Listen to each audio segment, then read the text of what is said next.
Ya yaratanım Kudayım, ecemin elin tutayım kömeği. Annemin barda da tayınır, kafamı kucaklayın ruhudu. Ya yaratanım Kudayım, ecemin elin tutayım kömeği.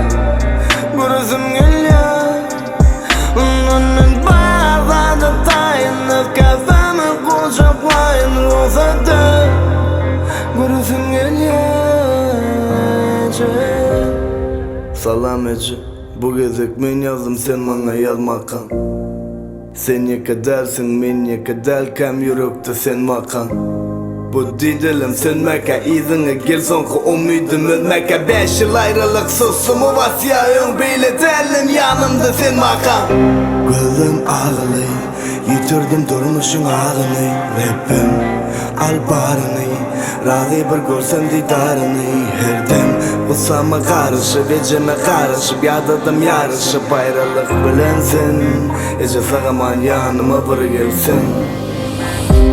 Sen bolmasın, yalancı sevgim üstüme basya.